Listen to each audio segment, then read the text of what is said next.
E aí, meu caro Diogo, beleza? Boa Estamos ao noite, vivo. tudo bem, Eduardo?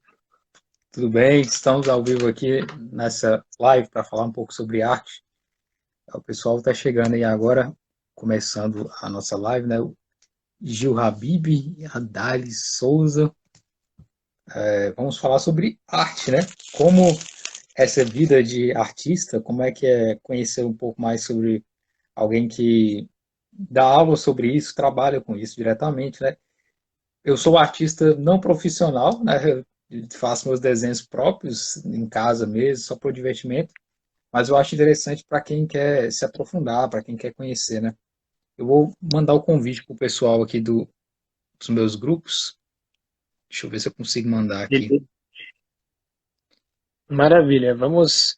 Isso, a gente vai aguardando só alguns minutinhos aí para ver se entra um pouquinho mais.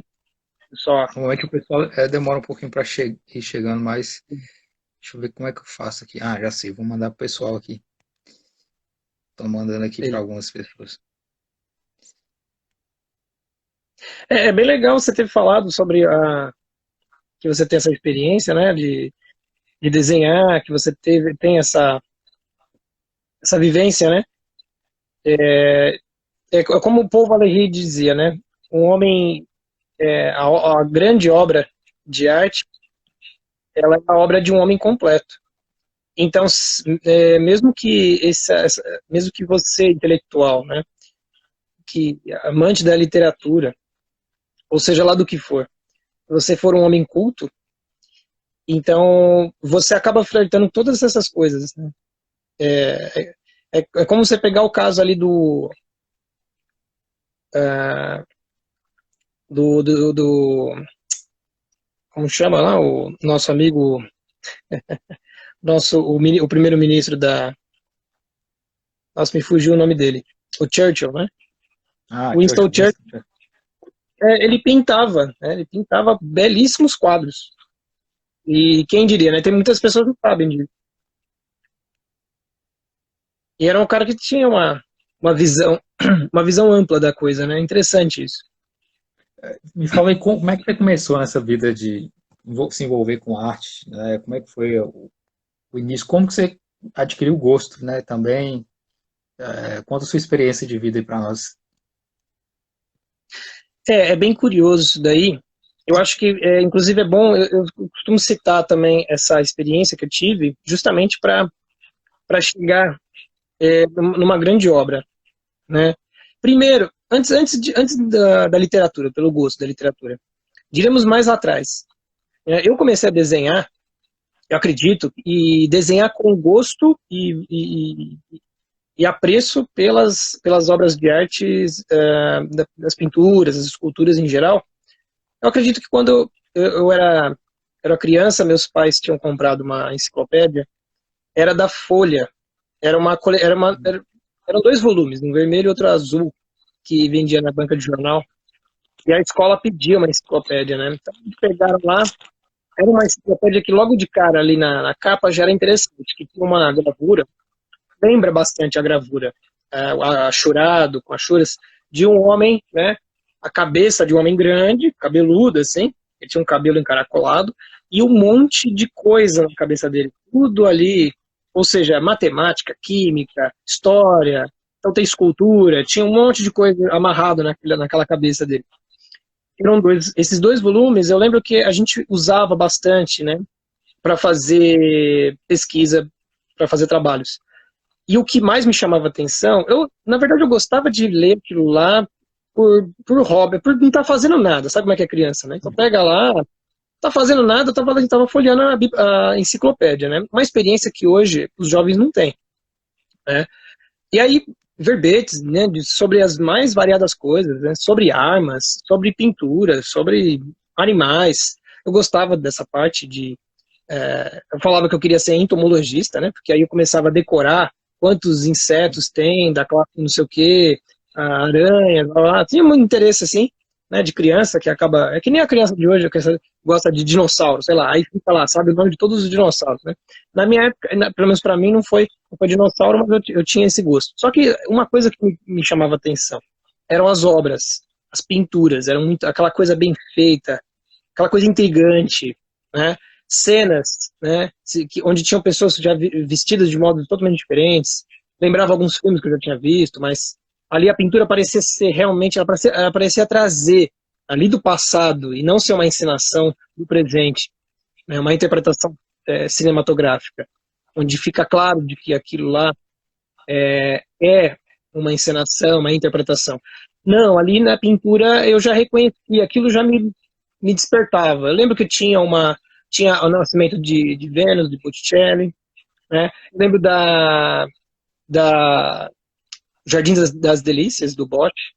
Eu ficava olhando e falei, meu, que imaginação maluca desse cara, olha isso, né? E é um cara aqui criando a agulha na bunda do outro. Aí você olha e fala assim, caramba, sabe que é assim que é o inferno? Eu não quero ir para lá nunca. Então, assim, é, é uma coisa assim, é estranho, mas gostava de arte e dessas representações logo de cara, né? Me apreciava, eu apreciava bastante, né? Me apetecia. E depois, mais tarde, você vê que interessante, isso daí, eu era, sei lá, 12 anos, 10, 12 anos. E aí depois, mais tarde, eu fui cada vez mais concentrando no desenho, gostava, queria aprimorar cada vez mais, fiz um curso de ateliê, 17.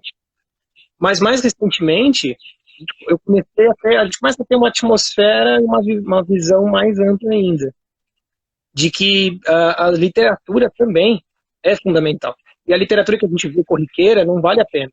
Vale a pena a literatura que a gente vê depois que a gente termina a faculdade, inclusive. Né?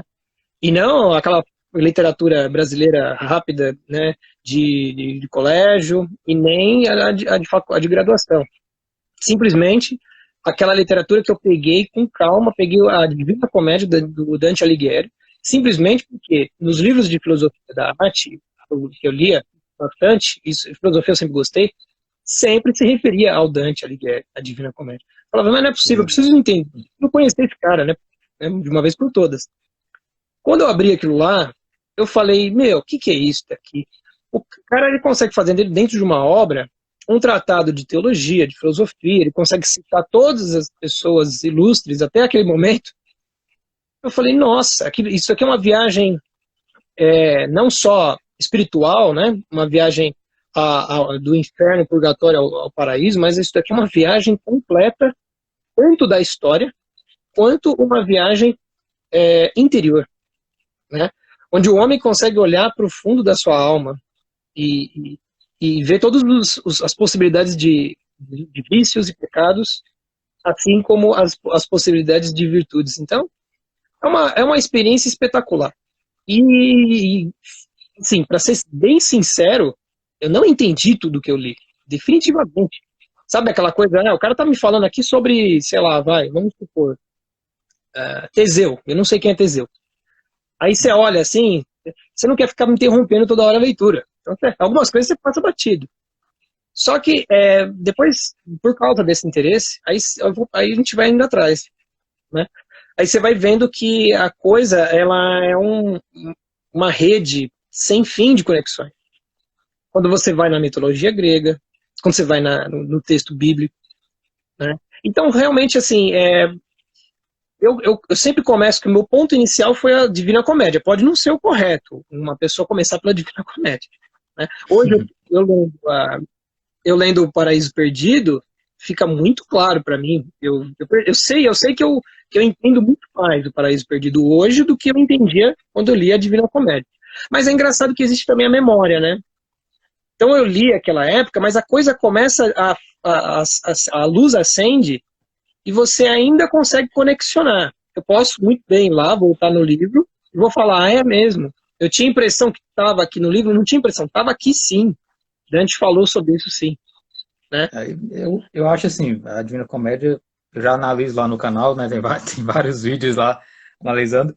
É uma obra realmente prima, né? Tanto é que o Michelangelo e o Rafael, eles brigaram por causa de Dante, olha pra você ver, né?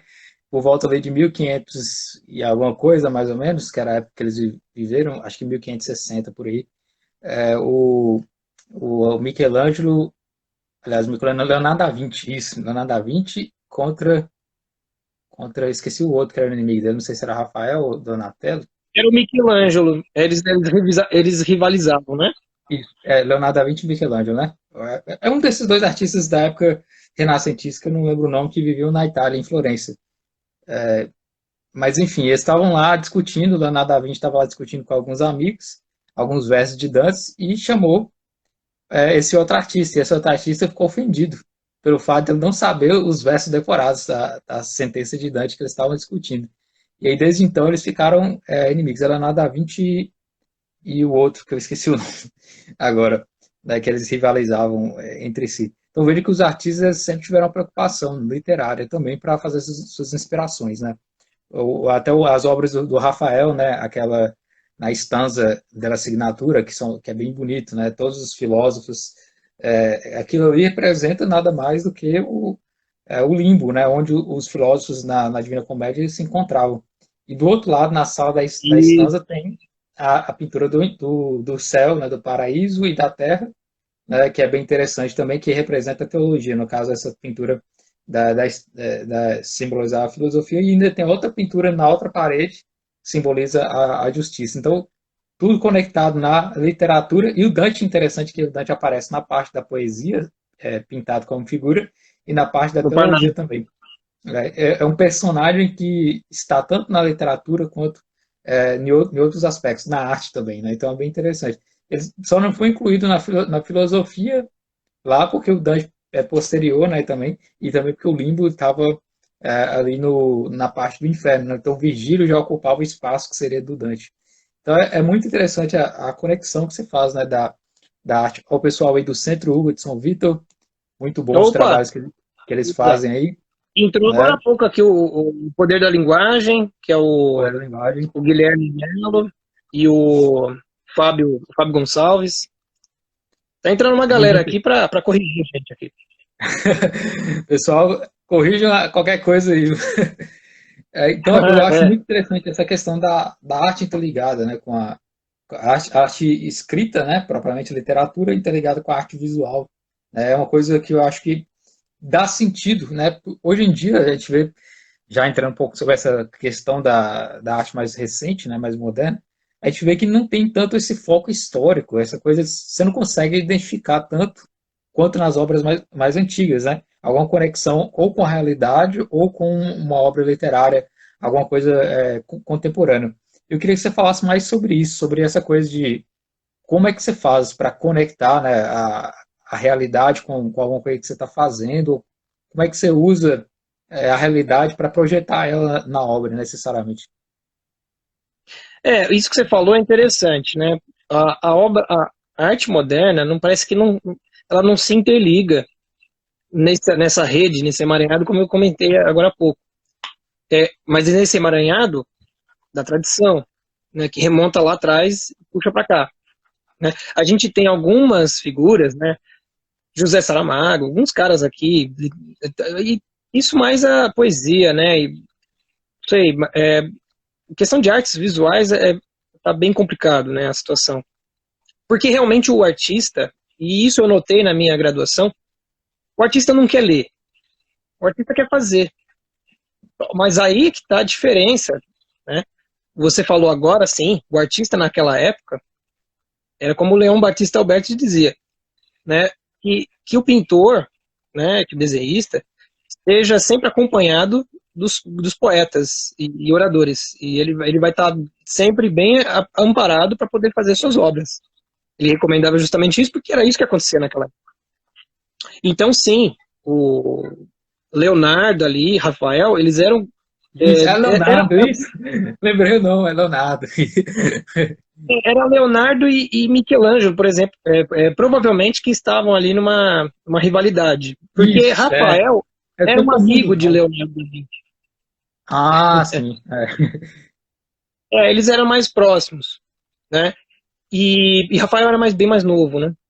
Então o que acontece? Isso daí é interessante, porque, sim, o artista era cartilha. Se ele passou não sei quantos anos na botega lá de sei lá quem, né, vamos supor, do mestre dele, ele precisa saber dessas obras. Ele precisa saber da Sagrada Escritura. Né? Então, hoje, o link ele é muito mais solto, ele é muito mais descolado. O que eu percebo é que a arte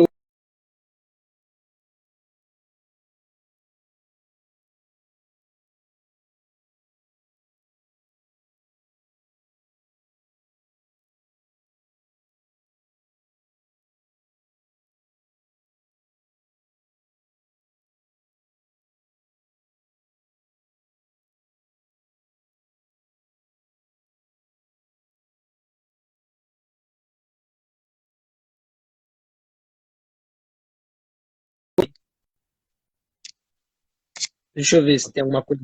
Aí voltou. Agora, você também saiu, agora há pouco. Então pronto. Deve ter sido Pronto. minha internet. Pronto, pode continuar.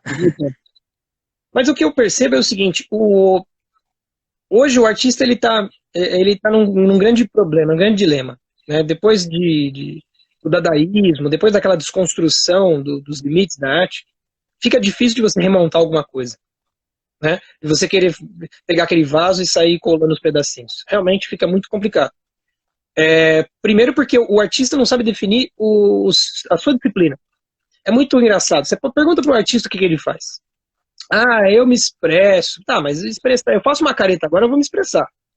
E você? Faz o que de diferente? Mais que eu. Mas tem que ter uma técnica. Não.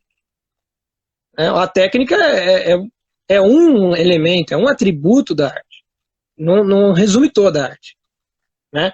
Você pode ter eu costumo dizer, o artista hiperrealista. Nossa, ele é exímio em fazer aos poros da pele, com a caneta Bic, maravilhoso. Você consegue diferenciar um artista hiperrealista do outro? Só se, um usa preto e branco, outro usa caneta Bic, né? Nessas coisas materiais você vai diferenciar os caras. Mas cadê o traço da personalidade, do espírito daquele cara dentro da obra dele? Né? O que ele faz? Ele acaba suplantando, então ele acaba suprimindo o que ele é verdadeiramente. Eu acho assim, agora você falou diretamente a mim, né? Estou dando um rodeio aqui para os outros, mas você perguntou para mim, a obra, o meu trabalho. Eu percebo assim, a arte me abriu muitas vezes respostas para questões filosóficas, muitas vezes. Só essa instância da assinatura que você comentou, ali já é uma situação onde o cara, se ele ficar ali uns 3 dias, é pouco para ele começar a refletir sobre alguma coisa que ele leu sobre a filosofia. Porque, e sobre a filosofia e sobre tudo, sobre a sabedoria, né? É aquilo que você falou, você tem as virtudes, né, as virtudes cardeais, teologais, você tem a teologia, você tem os mestres do passado, os filósofos, os pensadores do passado, da filosofia, da teologia, do Parnaso, os artistas, os poetas. É isso. Né? Eu diria que ali, inclusive, isso daí a gente chegou junto, né? Eu e um grande professor meu, o Luiz Alberto de Janaro, numa aula dele, ele chegou e falou assim, isso daqui, por que não poderia ser um resumo da teoria dos 4 discursos do Olavo de Carvalho? Porque ali você tem a retórica, e você poderia fazer ali um link para a justiça, você tem a teologia, que você poderia fazer o link para a lógica, né? Você tem a poética, o Parnaso, né? Então, ali, você percebe que o homem já se preocupava com esse coletivo das máximas ciências, uma ao lado da outra para ajudar no raciocínio e nas disciplinas, né? Então, assim, eu vejo que o artista ele tem um papel de analisar, de se depara com a realidade, e diante de um monte de referência que ele tem, expressiva e intelectual, seja o que for, passa pelo filtro dele e depois ele representa. Arte, pelo que eu entendo, arte é representação, não é apresentação. Né? A apresentação foi o que Marcel Duchamp fez, pegar um urinol, virou de ponta cabeça e apresentou. Ele não fez nada, ele não trabalhou, não moldou, não pensou. Ele pensou. É aquilo que ele falava, minha arte é intelectual, né? Minha arte é cerebral. Chega de arte física, né, que realça os aspectos físicos, né? Chega de tanta aparência. Então, assim, eu percebo que não tem nada melhor de que você reproduzir muitas vezes os grandes mestres. Eu falo isso para os meus alunos, não tem pecado nenhum você começar imitando eles. Né? Leonardo da Vinci fala, no Tratado da Pintura, ele chega a ser um pouco dúbio. Chega uma hora que ele fala, olhe só para a natureza, não importa o resto. A natureza vai te dar os caminhos para você fazer a imitação. Bom, isso é viável. Mas ele também, em outro aspecto, em outro ponto, ele recomenda também que é importante que você tenha ali o traçado dos mestres para te guiar. Então, o primeiro passo seria você sair da rabeira do mestre, óbvio, e depois você alçar o seu próprio voo. Mas é importante isso, né? Então, eu tava falando isso para um rapazinho esses dias, que tá começando o curso, e ele falou, pô, mas como é que eu vou ser original? Todo mundo quer ser original, né? Quer começar já sendo o artista. É lógico, é comum, eu também, na idade dele, principalmente. E o problema é o cara que tá com 30, 40 anos que não percebeu que não é assim, né? Mas o menino novo, né, o rapaz novo na faculdade, por exemplo, é assim, né? Eu quero achar o meu estilo, né? Então, era interessante que eu comentei com ele o seguinte, eu falei, cara, eu expliquei sobre isso, né? É importante você pensar bastante nas suas referências. Tem inúmeras referências do passado. Hoje em dia é tão fácil de você buscar uma imagem, né? Hoje eu vejo que quando eu vou tentar representar alguma coisa, me vem Dürer, as gravuras dele, que eu acho belíssimas, as achuras dele. Me vem Eduard Munch, por exemplo, aquelas figuras femininas lindas, né? Me vem caras de todos os lados, Van Gogh, né, de todas as épocas. Esses caras foram gênios, eles desenvolveram coisas assim autênticas, é belíssimo a gente analisar, né? Então eu acho que então a arte ela começa com esse repertório, com esse input. Então você tem, é que nem o pessoal fala de inglês, né? Para aprender inglês é bom você ter muito input. Então você vai fazer, sei lá, como é que chama? Intercâmbio, você passa em outro país um tempinho ali, e você fica estudando, você fica só ouvindo. Então você está criando um repertório linguístico. Tá legal.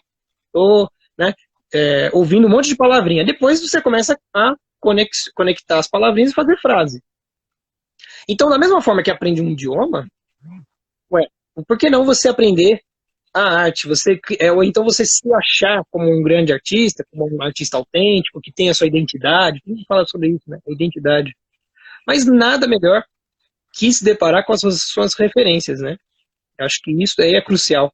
Eu, particularmente, me inspirei tanto com a Divina Comédia que eu tenho uma série de trabalhos que eu desenvolvi tentando representar a virtude, né, na figura feminina.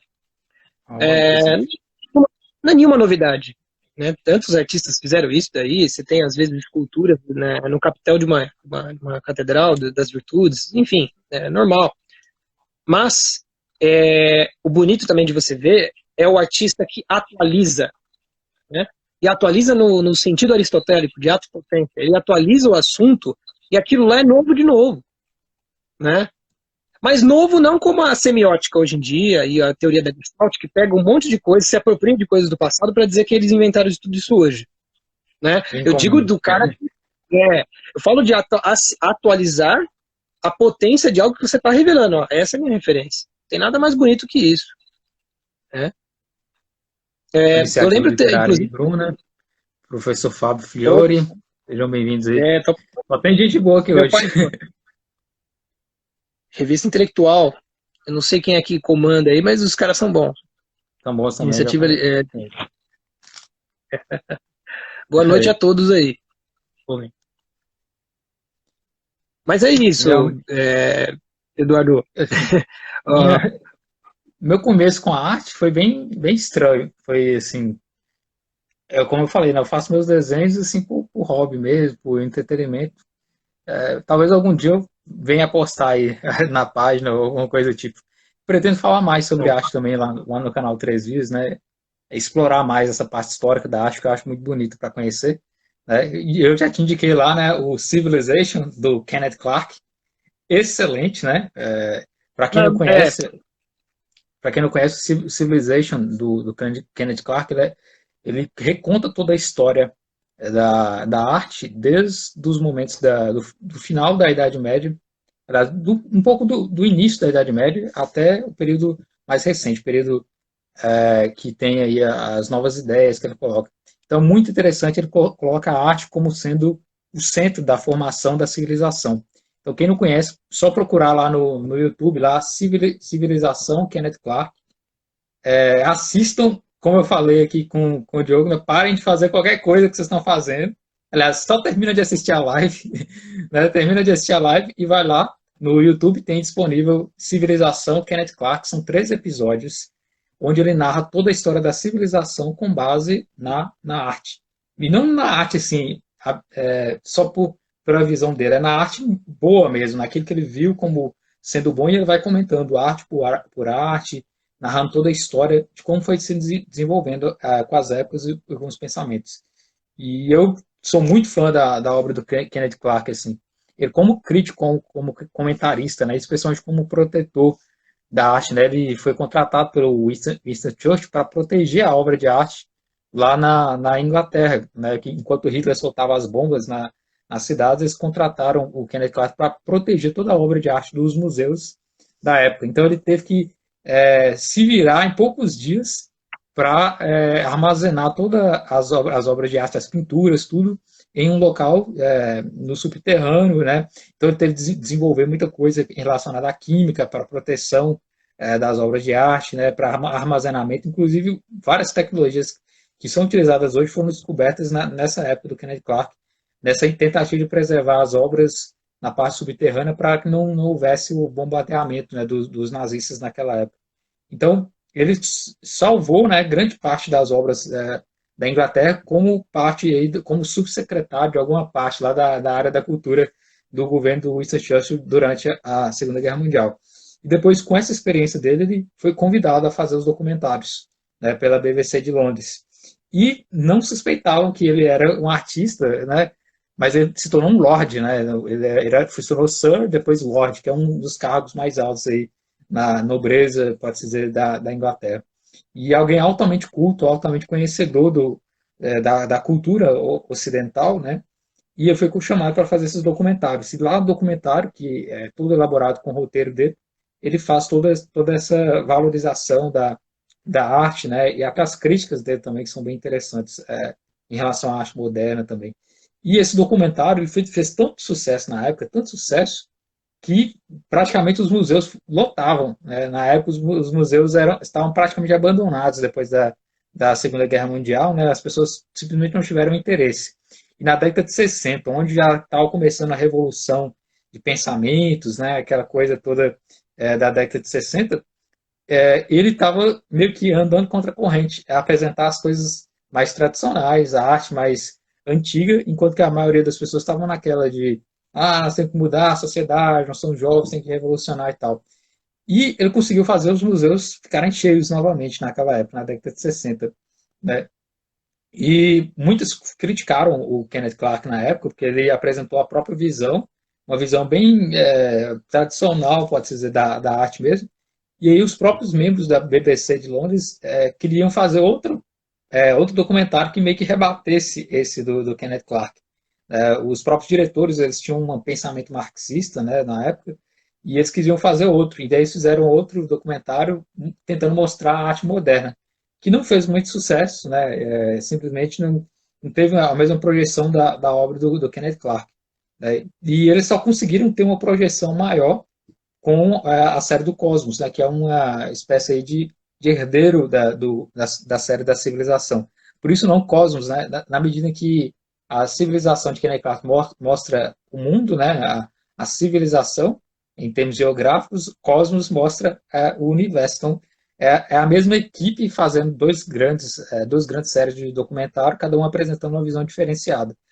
E a partir disso, depois que eu conheci Kenneth Clark, nossa, eu preciso conhecer mais sobre arte, sobre a história da arte, sobre as obras que estiveram, né, que os grandes artistas nos proporcionaram ao longo desse tempo. Né?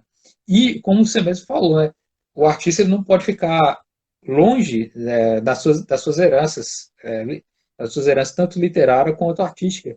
É o que acontece muito nos artistas modernos, especialmente da metade do século XX, aliás, início do século XX em diante, essa tentativa de ruptura, né, de meio que largar tudo que tinha antes, até mesmo técnicas também, e achar que está inventando novamente tudo. Né? E essa é uma forma de pensar que eles colocam como sendo revolucionária, mas nada mais é do que ignorar as experiências já colhidas ao longo da história. Né? E que é uma grande bobagem, porque até nas ciências o acúmulo de conhecimento é importante. Na arte eu acho que é mais importante ainda, porque tem obras tão belas, tão brilhantes já realizadas ao longo da história da humanidade, que pode nos proporcionar material para criar outras, né, maiores ainda. Assim como os grandes artistas faziam com a literatura, como já foi mencionado aqui, né, a obra de Dante que serviu de inspiração para vários, né? Tá até na escultura, né? Com o Rodin, ou Rodin, conforme as pessoas pronunciam, né? Que fez aquela estátua do pensador, né? Que na verdade era aquele lá é o Dante, na verdade, no primeiro canto, pensando e raciocinando para se ele vai entrar ou se vai seguir ou não o caminho do Virgílio na Divina Comédia. Então é bem interessante. E as pessoas não, há o pensador. E quando vai ver a história, sempre há um contraste, né? Sempre há uma fonte onde o artista teve a sua influência. Né? E é o que a gente tenta buscar hoje em dia. Né? Além de fornecer o material lá no canal Três Vezes também literário, essa base para dar outras obras, gerar outras obras. Né? E eu sempre me questiono, né? Por que não surgiram a grandes artistas como Michelangelo, Donatello, Rafael, Leonardo da Vinci, né? Tantos outros, como existiu naquela época. Foi praticamente uma era de ouro, assim, com brilhantes, né, artistas que conviveram entre si, né, até disputas, e hoje em dia você vê que não, assim, sumiu, cadê esse pessoal, né, na arte? Então é uma coisa interessante, essa interação dos vários tipos de artes, a cultura que o artista tem que ter também para colocar isso, né, também. Então você pode comentar esse tipo de coisa que eu me delonguei aqui. Não, legal, legal. É pertinente isso daí. Essa questão do Renascimento, o Renascimento ele é um ponto de flexão, né?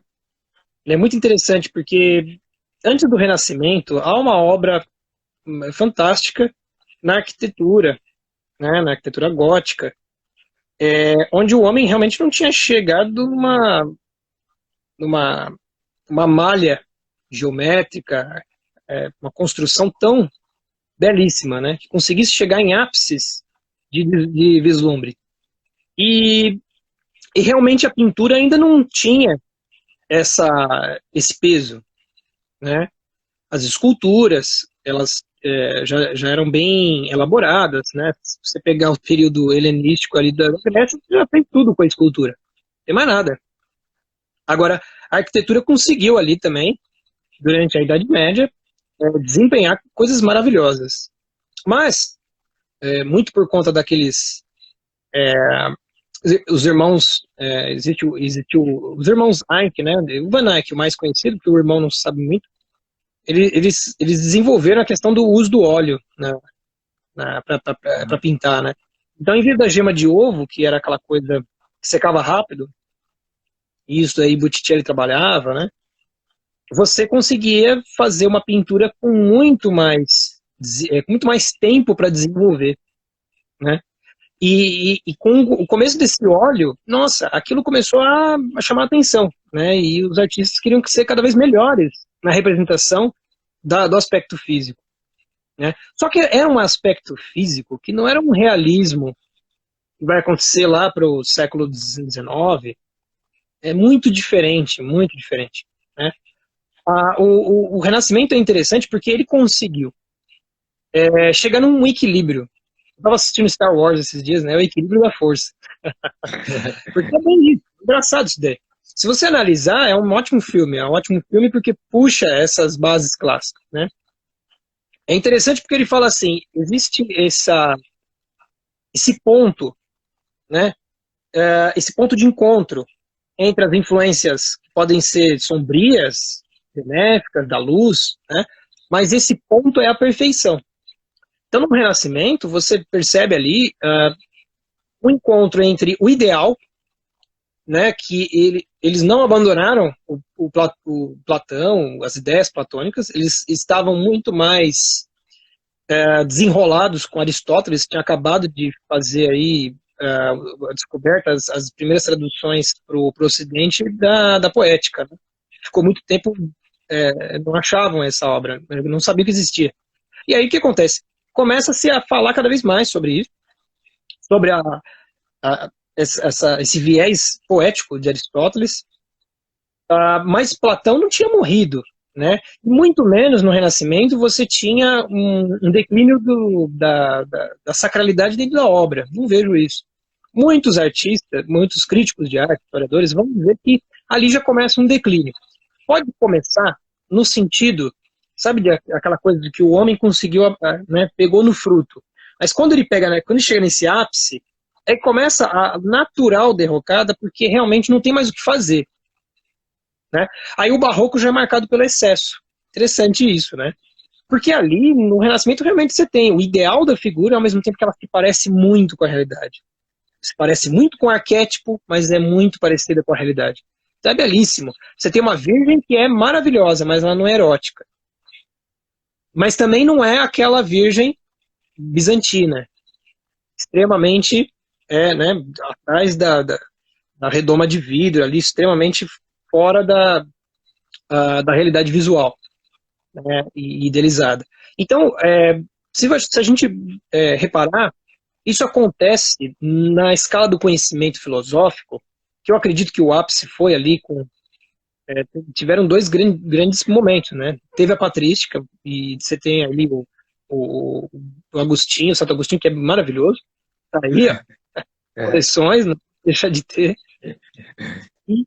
E depois você, com a escolástica, realmente você tem aquela coisa que o Panofsky falava que escolástica, né, ou seja, pensamento filosófico e arte andaram juntos, porque a Catedral Gótica, ela praticamente fazia um paralelo, uma metáfora muito bem harmoniosa ali com os pensamentos que eram os escolásticos, né, que eram feitos daquelas ramificações, das perguntas e respostas, que iam se ramificando, assim como as ogivas das catedrais.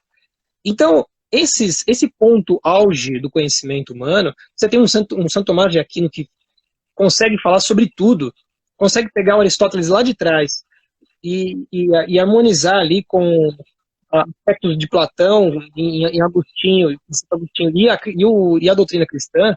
Você tem realmente um ápice, e é difícil você acreditar que teria alguma coisa melhor que isso depois, e realmente não teve. O que teve, logo imediatamente, correntes que vão, nominalista, por exemplo, as correntes ali de Ocarran, né, elas começam a entrar num declínio imediato. É engraçado isso, né? Então, não sei como é que a gente descreve isso. Muitos artistas, ou melhor, muitos historiadores da arte são pessimistas no sentido de dizer que o Renascimento já estava colado da sacralidade, eles já eram muito mais humanistas, o humanismo já estava... Então, é cheio de rótulos, né? São rótulos que colocam na faculdade, na graduação, que são, no mínimo, ridículos, né? Porque você vê ali a preocupação e o respeito que o artista tem, ainda no Renascimento, pelas obras clássicas, pelas obras bíblicas e religiosas, né? Então, é bem interessante a gente analisar esse ponto, né?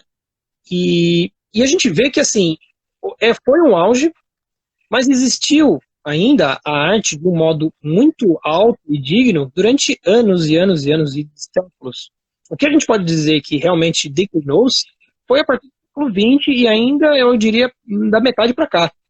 Porque no começo a gente já tem ali as rupturas, o futurismo já é aqueles manifestos que já saíam juntos, né? Então era um artista que não era mais um artista pensador, era um artista rebelde, né?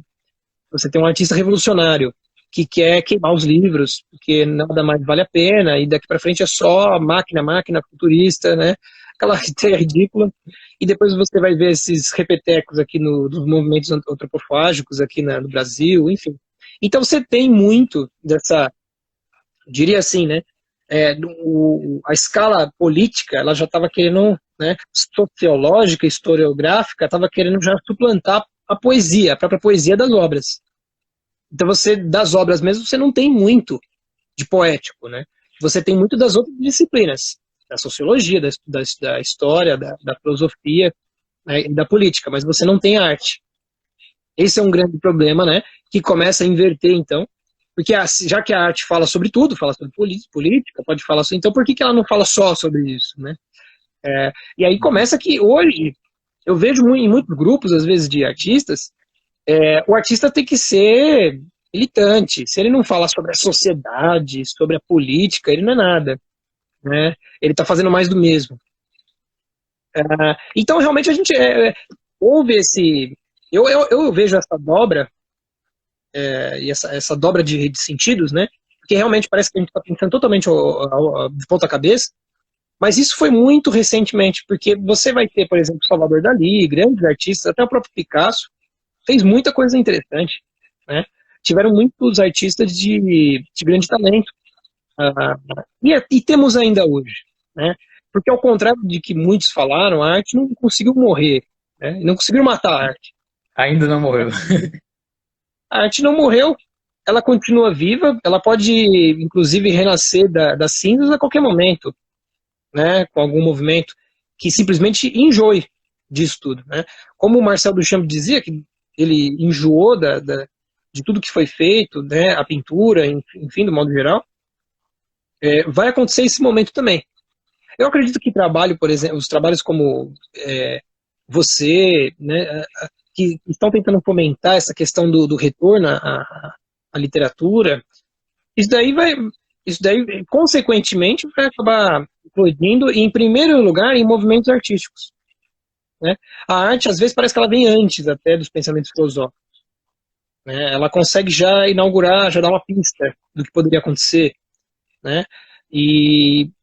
Mas é claro, a anterioridade não posso afirmar, mas em muitos momentos isso acontece. Mas é que um colabora com o outro, isso daí é evidente, né? Interessante, né? O quanto que o artista está inserido na sociedade, evidentemente, ele sofre as diversas influências também, né? Que é algo realmente dentro da própria perspectiva que o artista quer colocar nas suas obras também. Eu queria que você mostrasse, para mim, se você tem alguma arte para mostrar, eu estou curioso aqui para ver. Eu já andei olhando o É, Instagram, olhando algumas artes assim, mas queria saber se você tem alguma aí disponível agora para mostrar para o pessoal também. aqui eu não tenho muita coisa aqui em casa, né? Que eu coloco tudo. A gente tem pouco espaço, então eu coloco os meus trabalhos ali no estúdio, né? Então eles ficam ali às vezes emoldurados, a gente passa. Eu tenho algumas coisas, mas é, é que aqui pelo Instagram a gente não consegue compartilhar a tela de nada, né? Ah, Pelo Instagram, nossa cara só, né? Eu poderia até pegar algumas coisas aqui, né? Mas assim, são trabalhos. O que eu tenho hoje são trabalhos é, de desenhos que eu faço em aula, né? Faz tempo ah, que eu não digo comigo obras assim do meu gosto, né? É aquilo que eu falei, eles ficam mais no estúdio. E, e acaba que ficando o material que eu tenho aqui é o material que eu preparo para a aula ou que eu faço durante a aula, né? hum, Agora eu estou fazendo um curso de desenho artístico online, eu subi os vídeos para a plataforma, né, no Hotmart, e aí, mas ficou muita coisa bonita, ficou muita coisa bacana de estudo aí, né? Ah, bacana. se você quiser esperar um pouco, eu pego lá. Corre lá então. Corre Eu lá. corro Enquanto lá. isso, eu vou falando com o pessoal aqui. Beleza. Ainda dá tempo ainda. Então, pessoal, como eu estava falando, vamos compartilhando essa live aí. É bom conhecer mais sobre a arte. Eu estava falando com ele aqui sobre o documentário da Civilização, do Kenneth Clark, que eu recomendo para todo mundo assistir, vale muito a pena. Recomendação máxima, eu tenho aqui vários livros do Kenneth Clark que falam sobre arte, e é muito bom, porque lá narra a história de toda a arte, desde do início da Idade Média até a época mais recente, né? Junto com Mortimer Adler, o Tolkien, eu acho que o Kenneth Clark ele é um artista que eu gosto bastante, assim, eu sou muito fã, eu gosto de ler essas obras aqui. Ele mostra toda a arte mesmo. Se vocês têm alguma dúvida, podem deixar aqui, ó, até o William comentou, né? Pega lá e tal. William é um grande amigo, grande artista, inclusive. Um artista, Ah, ele é um artista de uma coisa que eu não sei fazer, paisagens. E ele faz de cabeça, ele não precisa ver para fazer. ó, de Ele de cabeça, hein? memória. Eu só É, consigo é, fazer paisagem vendo mesmo, eu não consigo imaginar assim. mas agora você imagina um cara que faz há anos, décadas isso daí. Então ele inventa, ele vai criando. São paisagens maravilhosas. É um rapaz que admira bastante o interior, né? Aquela aquele aspecto bucólico, mas a obra dele é muito alegre ao mesmo tempo. São cores fortes, né? Trabalha bastante com contraste. Então sempre traz alegria, né? Todos esses quadros dele. Um grande artista. E foi um colega de faculdade meu. Bom, Olha, que legal. aqui Aí, tem ó, alguns retratos. ó, que legal. Aqui tem alguns trabalhos aqui. Isso daqui é feito no folha sulfite, é um papel normal, mas é um lápis que eu gostei bastante da Cretacolor. É um lápis grafite Ah, preto, né? Então ele tem uma presença mais legal aqui, mais interessante do aspecto do trabalho de legal demais. finalização, né? O legal do curso é que eu selecionei várias referências de artistas diferentes, assim, de diferentes épocas. Isso daqui é Brancusi, né? Brancusi tem bustos, tem rostos interessantíssimos. Isso daqui é feito Bonita, no né? craft. Ó, Geralmente, quando a gente fala em desenho, né? A gente fala de desenhar numa folha sulfite branca. Mas existe uma miríade de possibilidades para você trabalhar, né? Você pode trabalhar com papel craft com lápis branco e preto, como esse, ou até com lápis colorido, né? Aqui são dois irmãos do século XX, né? Irmãos franceses, acho que é John e Jowett, coisa assim. Eles não são tão conhecidos assim, mas eles foram de um ótimo bom gosto assim na questão da simplificação, né? Lembra bastante Brecheret, nosso. ó, o movimento, né, e tal. Com as sombras, acho bem bonito isso. A gente trabalha bastante a questão do movimento, do corpo, da anatomia, né? Ó, você conseguiu desenhar mãos, né? Eu tenho dificuldade para desenhar mão e pé. É a coisa difícil. Para Mão é sair, complicado. realmente é uma coisa. Acho que a pupila do olho também eu acho difícil de desenhar. Eu, como eu falei, não tenho técnica, né? Eu só desenho simplesmente, mas aí, ó, Olha o Dante, da família aqui. ficou legal demais, ó. Grande Dante É, aí. essa escultura eu acho muito bacana, é imponente, né? Eu peguei de Muito uma legal. escultura. Eu costumo falar para os meus alunos: você desenha a partir de pinturas, desenhos ou esculturas. Trabalha, você desenha, você começa a desenhar olhando para as abstrações. A abstração é mais didática. Ela já mostra um caminho de como você vai fazer. Então é melhor do que você vai ir direto numa fotografia, entendeu? A gente faz esse exercício aqui do quarto do Van Gogh, né? Parece ser fácil, mas é Ah, difícil. legal. Caraca, isso aqui dá um trabalhinho, pessoal. Mas é bom para trabalhar a questão da organização, dos tamanhos, né? Então a gente trabalha com aferição, Paul Cézanne. Então a gente tem um monte de referência, né? O Ah, pessoal fala, aí, ó. o cara aqui é uma natureza morta. O cara fala, mas o cara ele é artista, ele gosta do clássico, então ele só fica no Renascimento. Não. Tem que O aprender de clássico, tudo. o clássico você pode ver no cinema, como eu citei aqui, né? Você pode achar um clássico no cinema que faz referências, né, à nossa tradição. Oh, legal. E alguns estudos, né? O pessoal faz os rostos, né? Eu gosto bastante desses trabalhos no craft. Saem trabalhos, algumas coisas bem interessantes, porque ele fica convincente, né? Dá a impressão que está saindo da folha ali, fica com uma força maior. E aqui são estudos também do rosto, tá vendo? Ah, essa questão de mostrar a coisa mais simétrica também, né? Colocar bem os órgãos no lugar certinho da imagem, tudo, acho isso interessante. Exato. Essa escultura que eu te mostrei, deixa eu retomar aqui, lógico que você não vai lembrar, mostrei no comecinho. Deixa eu ver se eu pego novamente. Você falou de Rodin, né? A referência é do próprio Rodin. Deixa eu pegar aqui de novo, vale a pena. Ficou bem bacana. Essa daqui é uma escultura do Rodin, né? Que a gente desenhou no curso também. Ah, legal demais. Sempre no bronze, né? Show de bola aqui, ó. Ah, bem interessante mesmo. Bonito. Aquele perfil, primeiro que eu mostrei, era do Rodin também. Era a mesma escultura, só que a gente rotaciona para fazê-la de dois pontos de vista diferentes. Né? Perspectiva diferente, né? Isso. Agora, uma coisa fundamental, que é difícil, os artistas do passado sempre se debruçavam na questão do planejamento, do drapejado. Né? O que é isso? É o pano que vai se contorcendo, gera dobras, mas ele gera o quê? A partir de luz e sombra. Né? E você estudar isso daqui no papel craft, ó, além de trazer um trabalho belíssimo, você treina bastante isso daqui, você consegue aplicar depois na anatomia, no rosto, né?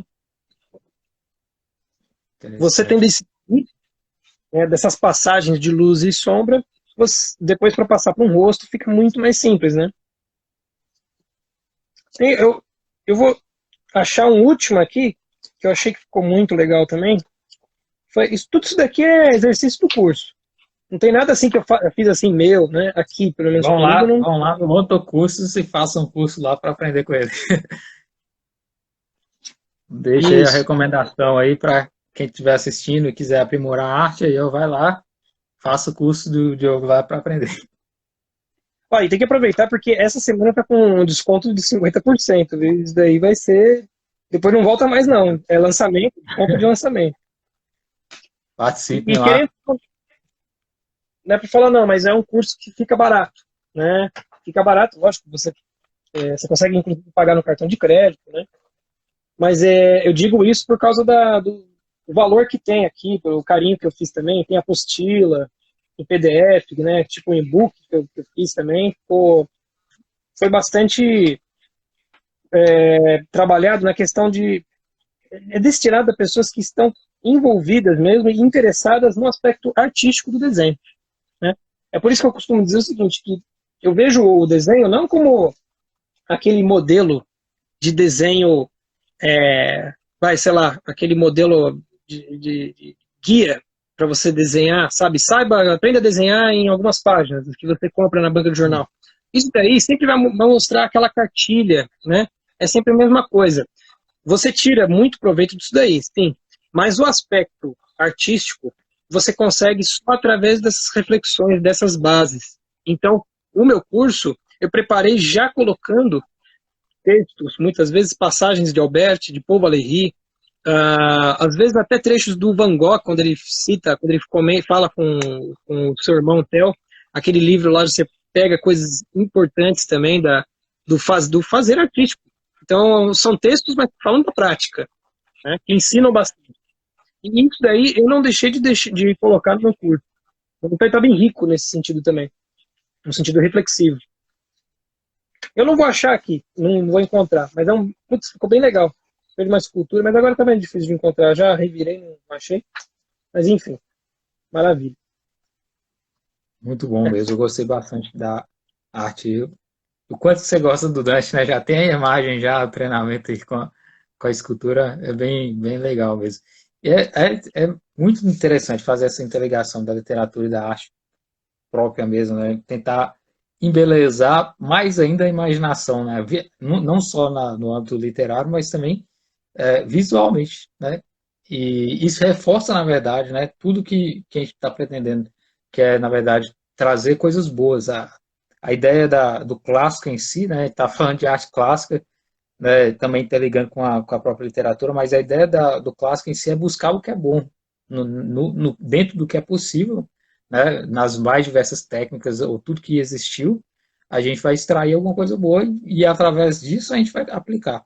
Né? Então, por isso, como você comentou, não importa necessariamente qual tipo de escola, né, ou modelo, a dali pode se extrair coisas de alta qualidade. Né? Embora tenha algumas obras que realmente não são boas, normalmente com o tempo, né, elas são esquecidas também. Né? Isso não é tão um grande problema. Né? As boas obras elas permanecem como os livros clássicos. Né? As obras artísticas elas inauguram, pelo menos as clássicas inauguram coisas que não foram vistas anteriormente, ou pelo menos renovam coisas. Né? Então, por isso que há essa diferença, né, substancial até entre a arte que não perdura e a arte que perdura, que é necessariamente a clássica. Né? Isso também na literatura, né, no pensamento, na filosofia também, é bem parecido. Né? O que é bom perdura, né? O que é inovador ou que traz algo com muito sentido acaba perdurando com o tempo. E nada mais nós do século XXI, o que temos que fazer, né, tentar preservar isso, né, ou tentar ampliar mais aquilo que já se passou e que é bom. Né? Então, quando você desenha, por exemplo, o Dante, né, você está lembrando de uma obra literária de valor que perdurou ao longo de vários séculos, né, que precisa ser sempre revisitada, né, não só no aspecto da leitura da obra, mas também visual também, né? E isso acontece também nas outras áreas artísticas, né? Cinema, né? Nos seriados, né? Qualquer outra área da arte mesmo que vai explorar melhor a literatura, né? Os pensamentos, a filosofia. E o bom e o mais interessante, né, do clássico é que a gente sempre sente essa conexão, né? Fala, nossa, tal artista ele fez também trabalhos, ou ele tentou utilizar essas mesmas técnicas que eu estou utilizando aqui. O que será que ele estava pensando naquela hora? O que será que ele estava tentando fazer até alcançar esse nível?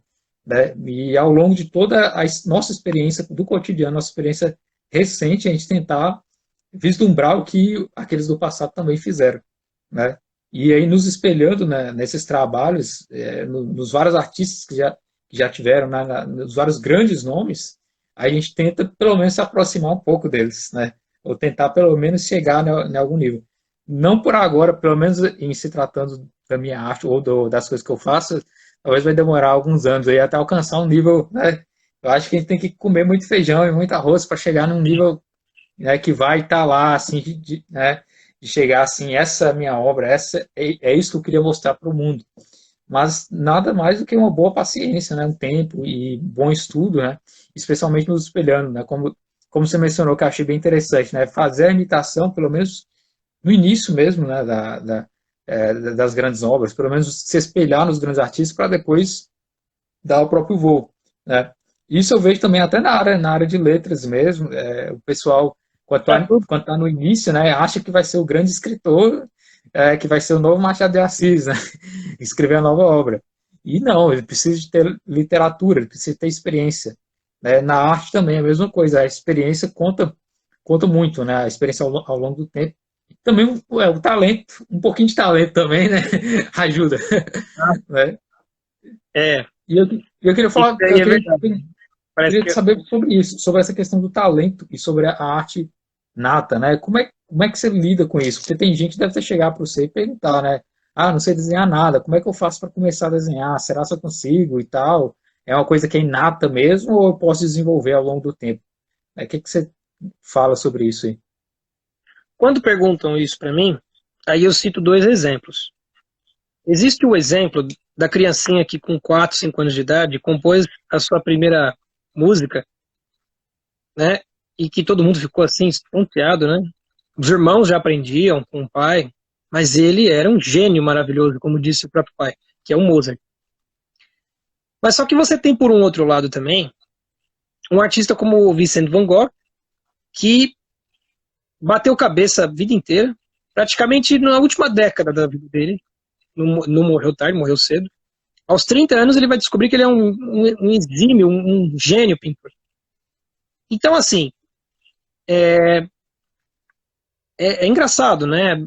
É, é um pouco pessoal demais essa questão, mas eu sei assim, com certeza existem destinos para nós, né? Entre acaso e destino, eu acredito que não existe nem determinação total e nem um acaso total. E querer afirmar que ou é uma ou é outra é burrice. Se você parar para pensar, você está renovando os seus destinos a cada dia, as suas possibilidades de destino.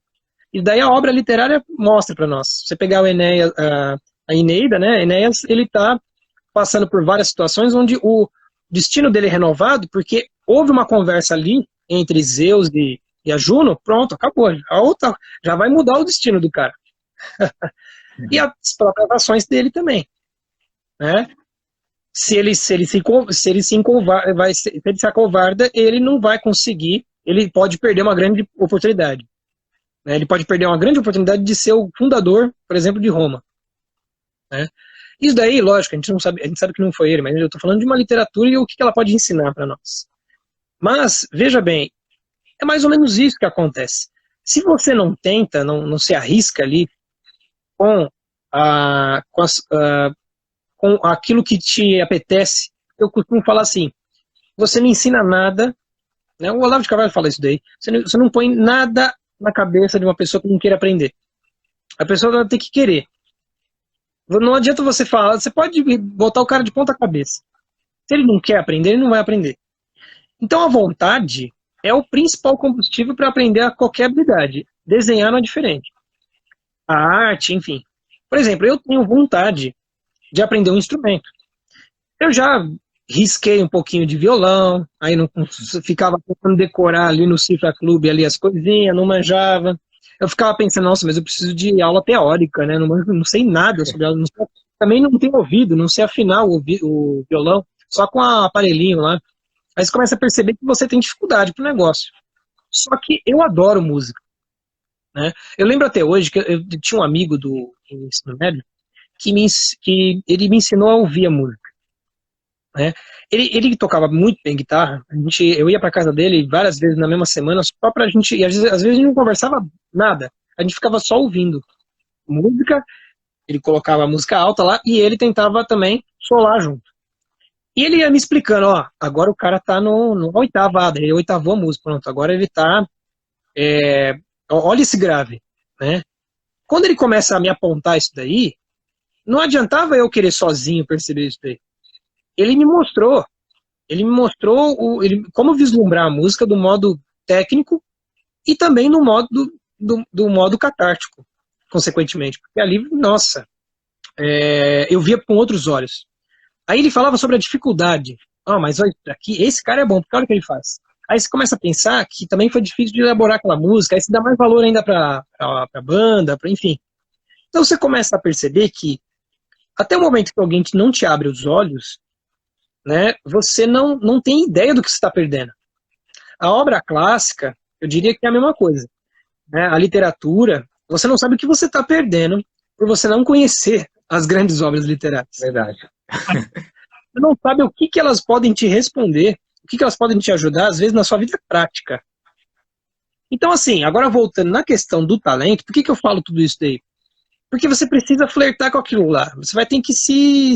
Às vezes não é a época, às vezes não é a fase. Então, o que eu pus na minha cabeça? Que eu vou aprender a tocar violão, um dia quando eu estiver mais velho, já tiver feito um monte de coisa, meus filhos já estiverem já se virando, aí eu vou pegar uma aula, porque eu nunca fiz uma aula de violão. Esse meu amigo tentou me ensinar, mas aí só sai a zoeira. Então, assim, agora, o talento, lógico, a gente percebe, tem pessoas que têm predisposição. Tem pessoa que tem uma facilidade, que é um Mozart, que o cara já vai mostrar logo cedo. E aquilo lá é inegável, você não tem como esconder, nem ele vai. Né? Agora, existe também o talento que faz surgir com o tempo. O cara pode ser mais Van Gogh, né? Ele pode acabar batendo cabeça pra caramba, não acreditar, né? Tentar ser pastor, daqui a pouco ele descobre que ele pode ser um ótimo pintor, né? E aí ele passa, sei lá, uma década da vida dele pintando, desenhando todos os dias, né? E vivendo para isso daí, mesmo passando fome, né? Sem vender um quadro. Ou pode ser que ele morra, né? E depois as obras póstumas vão valer 1 milhão aí. Como existe, né? Vários artistas, assim, durante a vida ele foi marginalizado, né? Quase excluído praticamente, na vida pobre, e de repente ele falece e pronto, a obra, né, alcança toda a maestria que não teve em vida. Isso é realmente interessante que a gente percebe, né? Como grandes artistas, até mesmo na música, né? Isso acontece várias vezes também. Como, por exemplo, deixa eu lembrar aqui, tem um artista famoso que em vida, né? Na vida ele teve o seu talento, mas ele não foi tão reconhecido como deveria ser. Né? Lá no final do século XIX é que ele teve tanta maestria que as pessoas resolveram, nossa, é muito bom, agora vamos voltar a estudar ele.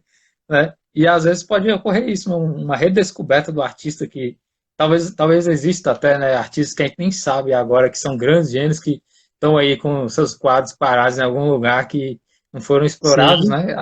É uma coisa que, assim, é uma das coisas interessantes, né, da dinâmica da história, né, como que isso, o próprio Dante mesmo na literatura, né, ficou 200 anos esquecido, e alguém foi lá e, opa, isso aqui é bom, isso aqui merece ser reconhecido.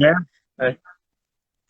E com a arte também, né, com a arte também na pintura, né, também, a gente percebe que pode haver artistas, até na literatura aqui no Brasil, Lima Barreto também foi esquecido durante vários anos, né, até que, né, surgiu alguém e, opa, é bom. Mário Ferreira também, né, do Santos também esquecido praticamente, agora está voltando a ser estudado. E acho que na arte também tem muito disso. Então, eu acho que o artista, quando ele pensa também, não apenas só no talento, no sucesso pessoal também, mas é quando ele pensa se voltar para algo atemporal, né? Quando ele pensa, essa arte não é só para mim também. Essa arte é Exatamente. para o tempo. Essa arte é para o tempo, ou para as próximas gerações.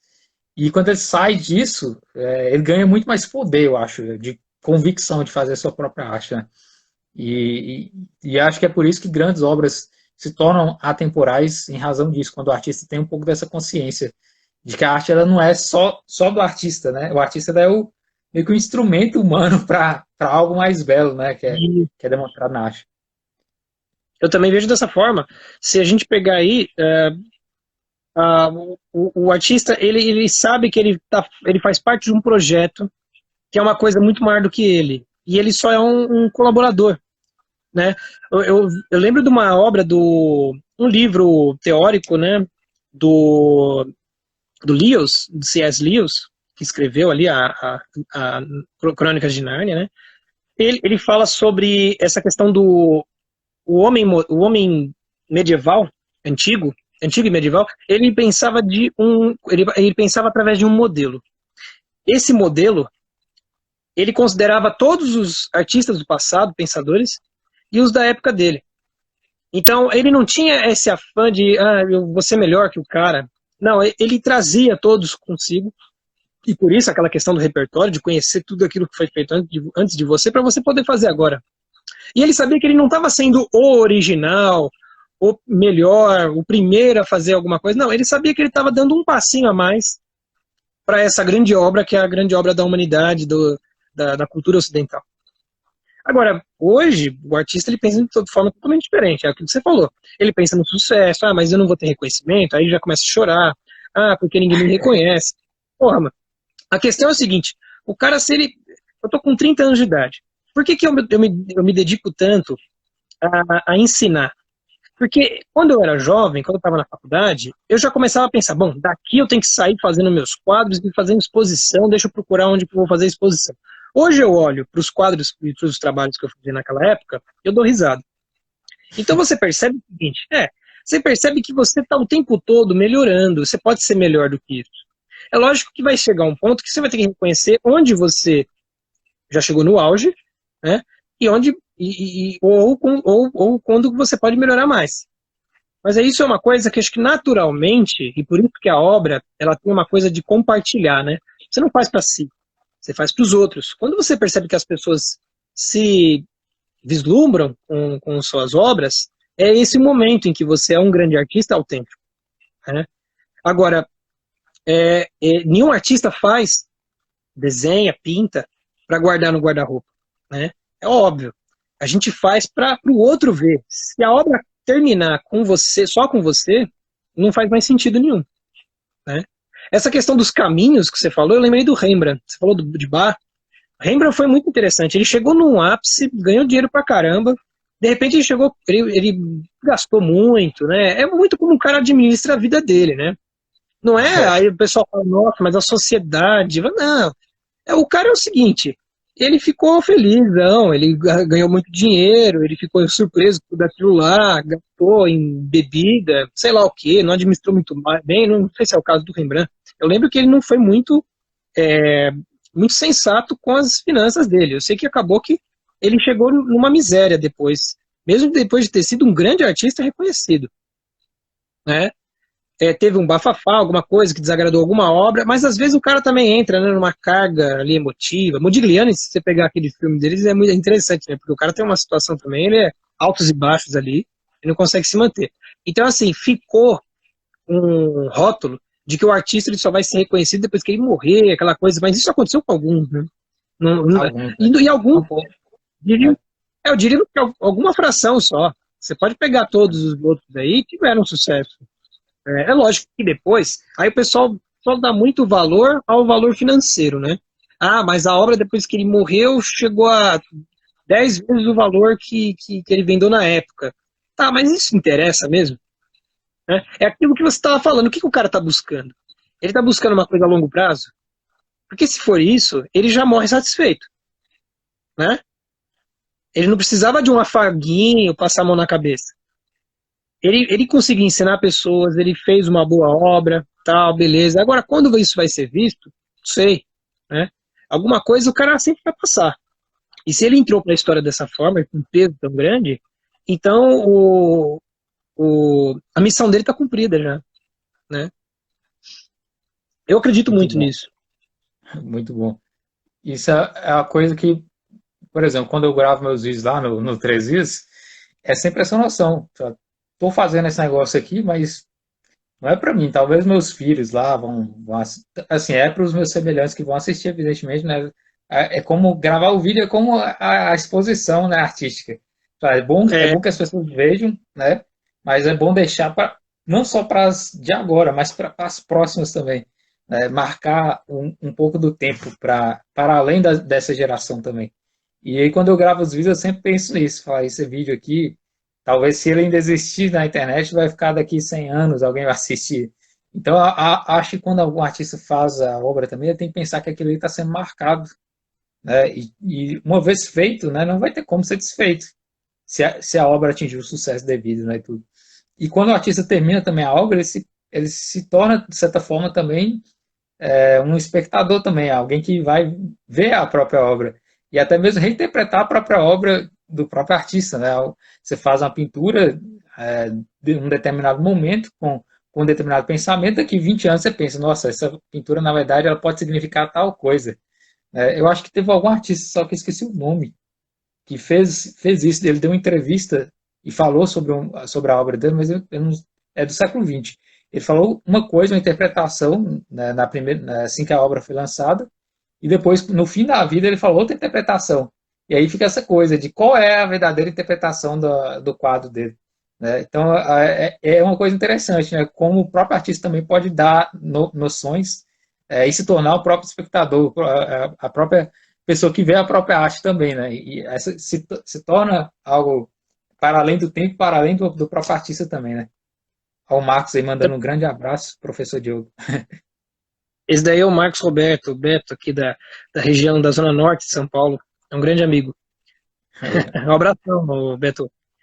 E isso daí é interessante que você falou. Eu acho assim, a, é aquela frase, você não sei se você se lembra a frase do Machado de Assis, quando ele fala que ele mudou e ele não sabe mais quem é ele, né? Ele sabe que ao tempo todo ele não era o mesmo do passado.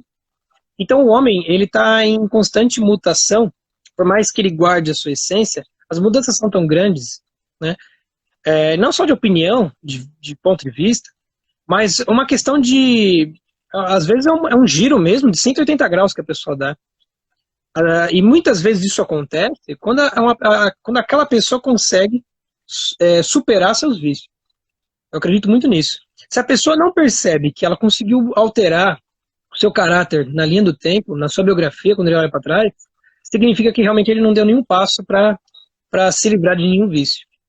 Né? Então, óbvio que. E é interessante, aí você vai ver isso acontecer com muita frequência. O cara fala sobre a obra, mas depois ele. Às vezes ele tem vontade até de jogar no lixo tudo que ele fez. Né? Às vezes o cara nadou em dinheiro naquilo lá, né, durante a vida, e depois no fim da vida ele olha e fala assim: bom, você quer saber? Tudo isso daqui foi porcaria. Né? Então é engraçado. Daí, grandes gênios falam isso ainda. Né? É, É que eu não me lembro agora, mas isso daí eu vi e achei muito curioso, né? E por que não? o, Isso acontece também. o próprio São Tomás de Aquino, né, quando ele chegou mais próximo do final da vida, ele falou, ó, Suma Teológica, né, anos e anos, volumes mais volumes, ó, isso aí tudo é palha, isso aí não é nada comparado à realidade, que é a verdadeira beleza, né, o que ele havia vislumbrado. Grandes escritores, grandes artistas têm muito disso, né, de chegar num nível tão alto que eles percebem o que eles fizeram não é tão grande quanto poderia ser, na verdade.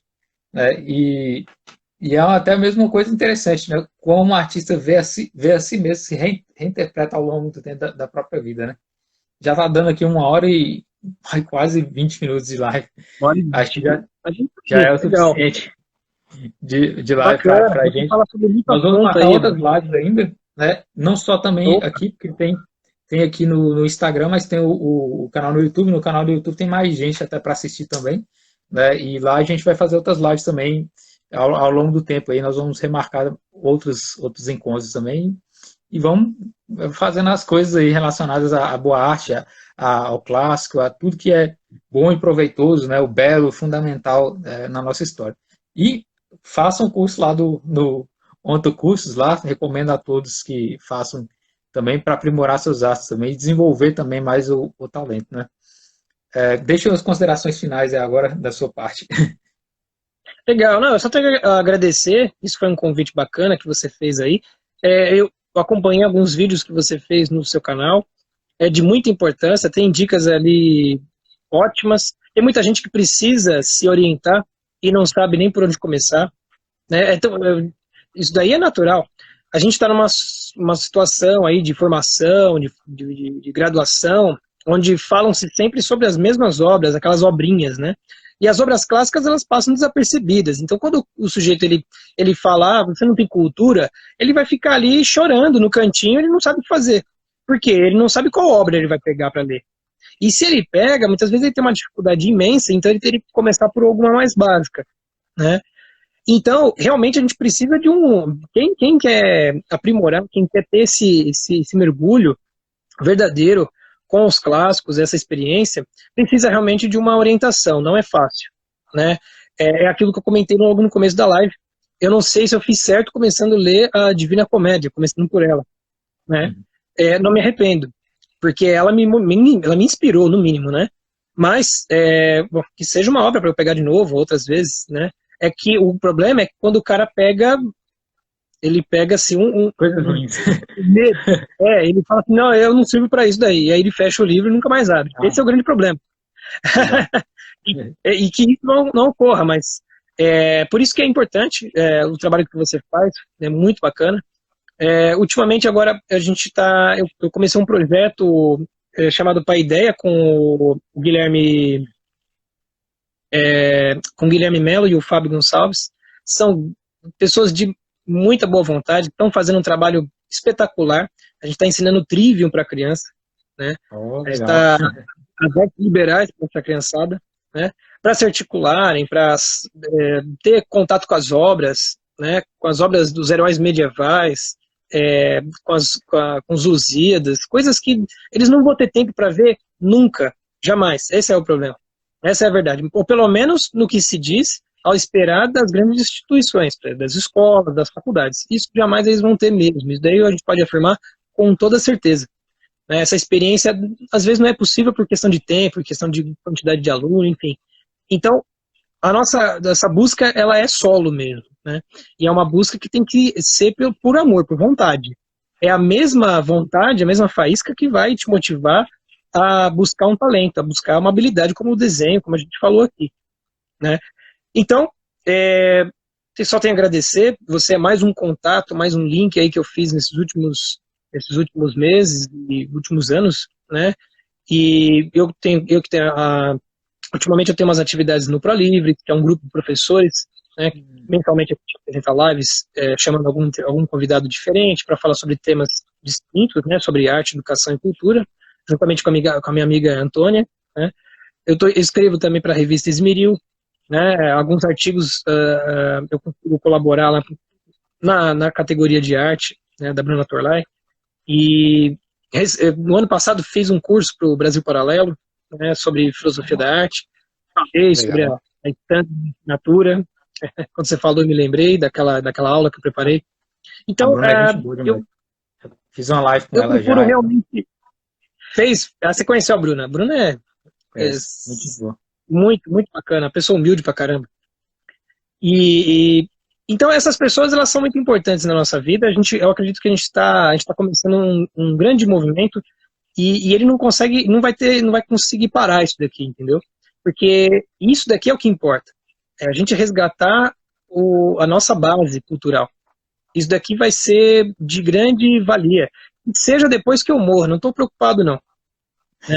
Que seja para os meus filhos. Eu tenho 2 filhos, né? Eu tenho um de 4 anos e um de 4 meses. De 5 meses agora. 5, já é rapidão.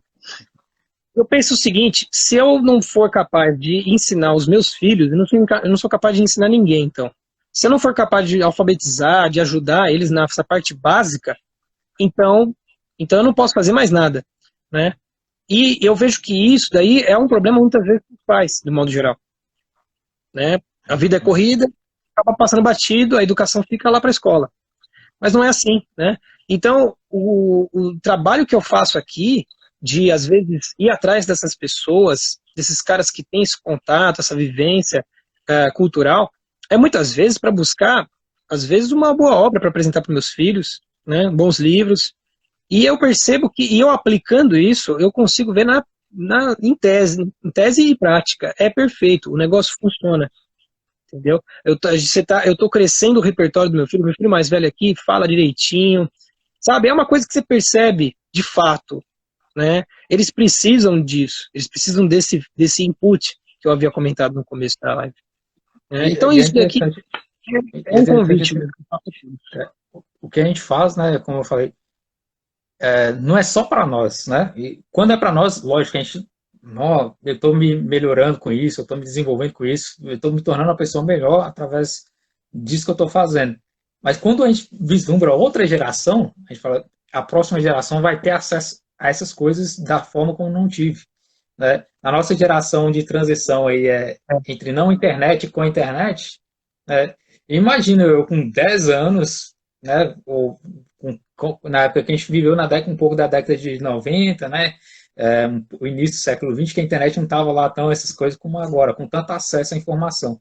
Mas eu imagino que com uma criança hoje, ela tende a ter acesso a tudo, qualquer possibilidade de coisa boa, né? Coisa ruim também, excesso, né? Mas o ideal é a gente saber escolher.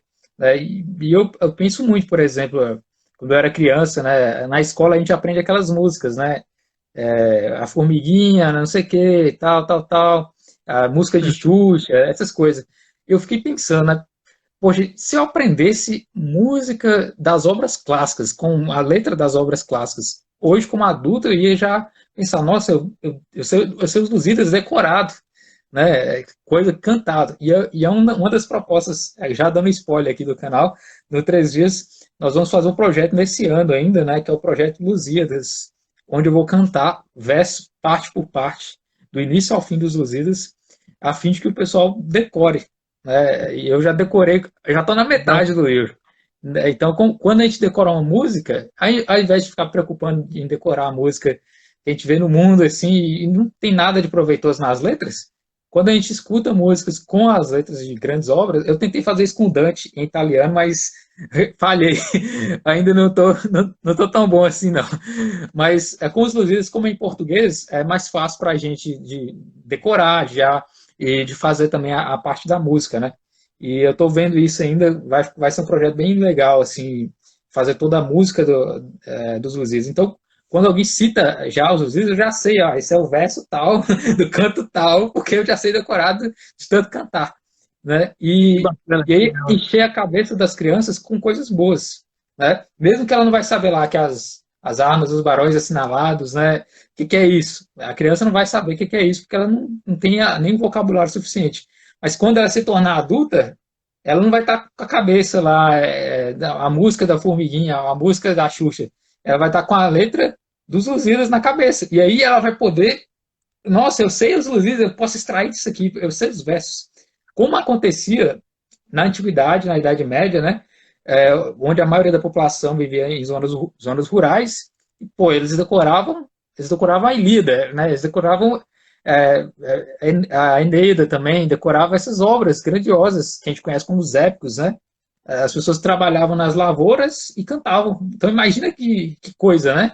A pessoa todo dia vai para a lavoura lá e começa a cantar, né, a Odisseia. E canta, canta, canta, canta. Desde a criança pequena até ela se tornar velha, ela trabalhava e decorava todos esses versos. Então foi através disso que muitas obras, inclusive, foram preservadas oralmente, né, ao longo da história. Né, graças a esse esforço de transmissão, né, os pais trabalhando e cantando, as crianças trabalhando e escutando, e assim sucessivamente. Isso se perdeu, evidentemente, no século XIX, século XX, agora mais recente, mas a gente tende a buscar isso. né, a tentar resgatar um pouco dessas características que existiram, né? E aí os pais, que eu sei que têm essa preocupação com os filhos, né, de dar uma boa instrução, né, chega pro filho, né, e começa a cantar. Vamos cantar aqui as Lusíadas, as armas dos barões assinalados, que dá ocidental, praia lusitana, aí vai. E traz coisas que jamais foram vistas por nós, na nossa geração. Então, a nossa esperança para a próxima geração é depositada, né? Ela é intensa e ele falou, nós vamos dar oportunidade para as próximas gerações, pelo menos isso, né? E pelo menos a gente vai ter orgulho de dizer, ó, o que eu pude fazer para a próxima geração, eu tentei, eu fiz o possível dentro do meu campo, dentro da minha possibilidade, né? E Se conseguir atingir méritos em relação a isso, ótimo, né? Mas se eu conseguir pelo menos atingir algumas coisas, já está ótimo, né? Já alcançamos grandes objetivos, né? E todos esses contatos, todas essas pessoas que você mencionou, tendem a valorizar isso, tendem a caminhar nesse sentido, né?